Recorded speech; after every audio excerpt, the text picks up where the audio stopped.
Hello बच्चों, आज मैं आपको क्लास 10th की एक्सरसाइज 1.3 कराऊंगी। ठीक है, जिसमें आज हम ये सीखने वाले हैं कि कैसे हम जो अपरिमेय संख्याएं होती हैं, हमने ये तो जाना कि अपरिमेय संख्याएं कौन सी होती हैं। अब हम ये सीखेंगे कि हम उन्हें सिद्ध कैसे कर सकते हैं कि हाँ यही संख्या अपरिमेय ही होती है या फिर ये परिमेय होती है ना। तो आज हम अपरिमेय वाला सीखने वाले हैं। देखो, क्वेश्चन नंबर 1 आपसे यहाँ पर कह रहा है कि सिद्ध कीजिए कि √5 एक अपरिमेय संख्या है। तो अब आपको ये सिद्ध करना है। वैसे अगर आपसे पूछा जाए कि √5 परिमेय है या अपरिमेय है, तो आप देख के बोलोगे ये अपरिमेय संख्या है ना। अब आपको यहाँ पर वो सिद्ध करके दिखाना है कि कैसे ये अपरिमेय संख्या। ठीक है, तो चलिए देखिए कैसे हम इसको यहाँ पर सिद्ध करेंगे।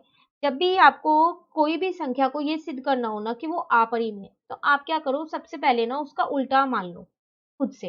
जैसे अपरिमेय सिद्ध करने को कह रहे हैं ना, तो आप मान लो कि √5 एक परिमेय संख्या है। ठीक है, ऐसा हम मान के चल रहे हैं। तो माना कि √5 एक परिमेय संख्या है। अब जब देखो √5 एक परिमेय संख्या है, तो उसको मैं a/b के रूप में लिख सकती हूँ, क्योंकि हम सारी परिमेय संख्याओं को a/b के रूप में लिख सकते हैं, जहां पर b हमारा 0 नहीं होता। हमने यही सीखा था कि परिमेय संख्या यही होती है। तो वही चीज मैंने यहाँ पर की कि मैंने ना √5 को a/b के रूप में लिख दिया, इसके बराबर लिख दिया, और साथ में ये भी लिख दिया कि जो b है ना मेरा, वो 0 के इक्वल नहीं है। अब बात आती है ए और बी क्या है। तो ए और बी परिमेय संख्या में क्या होते हैं, पूर्णांक होते हैं। तो यहाँ भी ए और बी एक पूर्णांक है, तथा ए और बी में एक के अतिरिक्त कोई उभयनिष्ठ गुणनखंड नहीं है।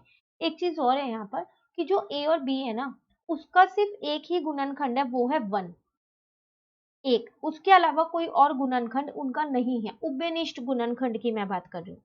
ठीक है, मतलब इनका HCF जो है वो हमेशा 1 आएगा, उसके अलावा कोई और नहीं आ सकता। ठीक है, ये सब हम मान के चल रहे हैं अभी। ठीक है ना। तो चलिए अब आगे देखते हैं। अब देखो, ये b यहाँ पर डिवाइड का था, तो मैं इसको दूसरी साइड पे ले गई, तो ये मल्टीप्लाई का हो गया। अब मैंने क्या किया, दोनों साइड पे वर्ग कर दिया। तो a का वर्ग किया तो a² आ गया, √5 का वर्ग किया तो 5 आ गया, अब b का वर्ग किया तो b² आ गया।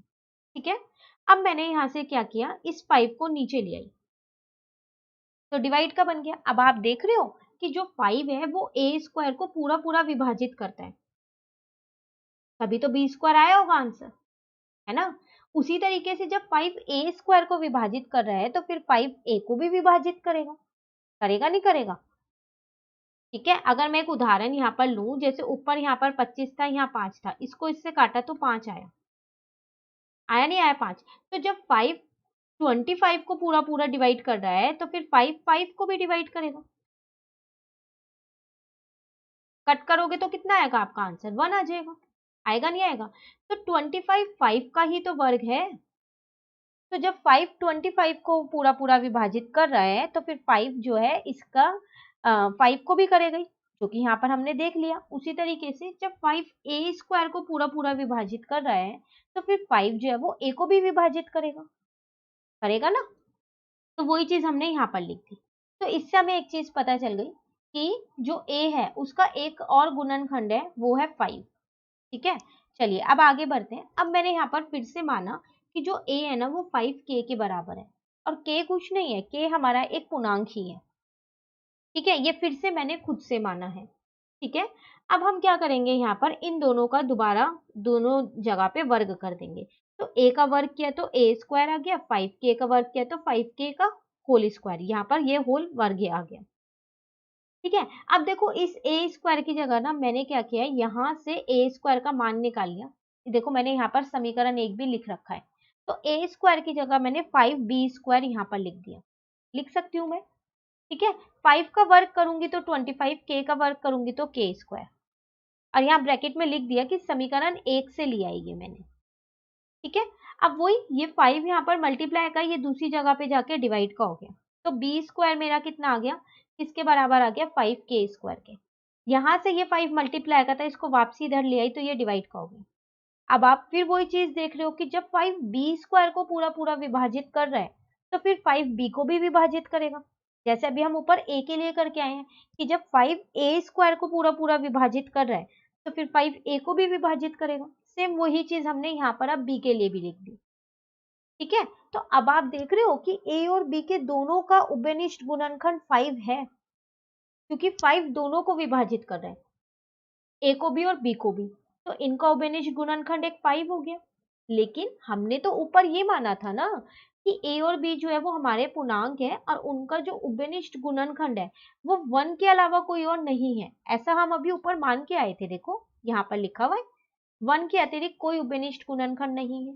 लेकिन जब मैं इसको हल करती चली, जैसा कि मैंने माना कि √5 एक परिमेय संख्या है, अब जब मैं इसको हल करके चलती रही नीचे नीचे, तो मुझको पता चलता है कि ए और बी जो पूर्णांक है ना, उनका तो एक और उभयनिष्ठ गुणनखंड आ रहा है। और वो कौन सा गुणनखंड आ रहा है? 5, है ना। तो ये कैसे? तो जब इनका एक और उभयनिष्ठ गुणनखंड है 5, तो इसका मतलब जो मैंने ऊपर माना था वो गलत माना था। तो मैंने वही चीज यहाँ लिख दी जो हमारी कल्पना के विपरीत है, क्योंकि हमने तो ये कल्पना की थी ना कि उनका एक के अलावा कोई और उभयनिष्ठ गुणनखंड नहीं होगा, लेकिन यहाँ तो हमें 5 भी मिल गया हल करते करते, तो इसका मतलब हमारी कल्पना गलत थी। ठीक है, तो ये विरोधाभासी परिणाम हमारी गलत कल्पना से प्राप्त हुआ है, हमने ऊपर गलत माना, इसलिए हमारा यहाँ पर नीचे आके एक और उनका उभयनिष्ठ गुणनखंड मिल गया। तो इससे हमको ये पता चल गया कि √5 जो है वो एक अपरिमेय संख्या है, परिमेय संख्या नहीं है। जो कि हमने स्टार्टिंग में माना था कि ये एक परिमेय संख्या है, तो वो हमने गलत माना था। ठीक है, तो ये था आपके पास क्वेश्चन नंबर 1। बहुत इंपॉर्टेंट एक्सरसाइज है, कोई ना कोई एक क्वेश्चन इसका एग्जाम में जरूर आता है। ठीक है, या तो आपके पास √5, √2, √3 सारे आपको ये जो भी क्वेश्चन है ये इसी तरीके से करने हैं। बस जहां जहां आपने 5 लिया वहां वहां आपको 2 लेना है अगर √2 आता है तो, और जहां जहां आपने √2 लिया वहां √3 ले लेना अगर आपके पास √3 आता है तो। करना बाकी पूरा ऐसे ही है क्वेश्चन नंबर 1। क्लियर हुआ? तो अब आपने यहाँ पर सिद्ध कर दिया कि √5 जो है वो एक अपरिमेय संख्या है। ठीक है, चलिए क्वेश्चन नंबर 2 देखते हैं। यहाँ भी आपसे यही कह रहा है कि सिद्ध कीजिए कि 3 + 2√5 एक अपरिमेय संख्या है। अब 3 + 2√5 को अपरिमेय संख्या सिद्ध करना है। चलिए कैसे करेंगे? सबसे पहली बात तो वही, इसको अपरिमेय संख्या सिद्ध करना है ना, तो हम क्या करते हैं, इसको पहले परिमेय संख्या मान लेते हैं, जैसे हमने ऊपर वाले क्वेश्चन में माना था। ठीक है, सेम वैसे ही हम यहाँ पर मान लेते हैं। तो वही मैंने यहाँ पर मान लिया कि 3 + 2√5 जो है ना वो मेरी एक परिमेय संख्या है। अब देखो जब ये परिमेय संख्या है तो मैं इसे a/b के बराबर लिख सकती हूँ, और b क्या होता है? जो 0 के बराबर नहीं होता है। ठीक है, फिर मैंने क्या किया, इस 3 को उधर ले गई तो ये माइनस का हो गया, इसके नीचे हर में कुछ नहीं था तो मैंने यहाँ पर 1 लिख दिया। ठीक है, अब मैंने यहाँ पर क्या किया, ये जो हर है वो उनको बराबर कर दिया, तो ये आ गया। अब ये 2 जो √5 के साथ है ये क्या है? गुना का है, तो ये नीचे आके क्या हो गया? ये भाग का बन गया b के साथ। ठीक है, तो फाइनली हमारे पास हल करके ये आ गया। अब देखो आपने a और b तो पूर्णांक मान रखे हैं जैसे आपने क्वेश्चन नंबर 1 में माने थे, और उनका कोई और उभयनिष्ठ गुणनखंड नहीं है, किसके अलावा? 1 के अलावा, सिर्फ 1 ही उनका उभयनिष्ठ गुणनखंड है ना। तो a और b आपके पूर्णांक है ना, तो जब a और b आपके पूर्णांक है तो इसका मतलब सिर्फ इतनी वाली जो संख्या है ये, तो ये तो आपकी परिमेय संख्या होगी, होगी नहीं होगी परिमेय संख्या, क्योंकि a और b तो आपके पूर्णांक है। तो वो चीज मैंने यहाँ लिख दी, क्योंकि a और b एक पूर्णांक है इसलिए a - 3b/2b एक परिमेय संख्या है। अब जब ये परिमेय संख्या है और √5 इसके बराबर में लिखा है, इक्वल टू, ये इक्वल टू का साइन लगा के इसके बराबर का साइन, तो इसका मतलब ये भी परिमेय संख्या ही होगा, क्योंकि एक परिमेय संख्या ही तो दूसरी परिमेय संख्या के बराबर हो सकती है ना। तो इसका मतलब ये भी परिमेय संख्या होगा, तो वही चीज यहाँ लिख दी, इसलिए √5 भी एक परिमेय संख्या होगा। लेकिन अभी तो आप क्वेश्चन नंबर 1 में करके आए हो कि √5 तो अपरिमेय संख्या है, और आपने सिद्ध भी किया ये कि √5 अपरिमेय संख्या है, फिर मैं उसे परिमेय तो नहीं मान सकती ना। तो वही चीज हमने यहाँ लिखी, परंतु हम जानते हैं कि √5 एक अपरिमेय संख्या है, तो अब ये तो गलत हो गया। इसका मतलब एक अपरिमेय संख्या, अगर मैं इसको बोलूं ये अपरिमेय संख्या है, तो एक अपरिमेय संख्या क्या परिमेय संख्या के बराबर हो सकती है? नहीं, कभी भी नहीं हो सकती। दो परिमेय संख्याएं बराबर हो सकती हैं, दो अपरिमेय संख्याएं बराबर हो सकती हैं, लेकिन एक अपरिमेय संख्या और एक परिमेय संख्या ये तो कभी भी बराबर नहीं हो सकती। तो ये तो हमारा गलत आ रहा है जो हम हल करके आए हैं। आ रहा है नहीं आ रहा? ठीक है, तो ये गलत क्यों आ रहा है? ये गलत इसलिए आ रहा है क्योंकि हमने ऊपर जो कल्पना की थी कि जो a और b हमारे पूर्णांक हैं और जो हमारा यहाँ पर 3 + 2√5 एक परिमेय संख्या है, वो ही हमने गलत कल्पना की थी। तो हमारी गलत कल्पना की वजह से ये दिक्कत आई कि हम जब नीचे उसको हल करते हुए आए तो हम वहां पहुंच गए जहां पर हमें पता चल रहा है कि हमारे हल जो हमने किया उसमें एक अपरिमेय संख्या परिमेय संख्या के बराबर आ रही है, जो कि नहीं हो सकता। ठीक है, तो इसका मतलब 3 + 2√5 क्या है, एक अपरिमेय संख्या है और हमने ऊपर गलत माना था कि वो परिमेय संख्या है। हो गया ना सिद्ध? ठीक है ना, लगभग सारे क्वेश्चंस एक जैसे हैं, बस थोड़ा थोड़ा सा चेंज है इसमें। ठीक है, चलिए क्वेश्चन नंबर 3 करते हैं हम।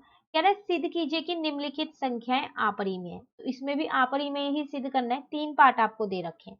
पहला है 1/√2। चलिए देखते हैं ये क्या है। वही चीज, जब आपको ये सिद्ध करना है कि ये अपरिमेय संख्या है तो सबसे पहली बात तो आप इसे क्या मान लो, परिमेय संख्या मान लो।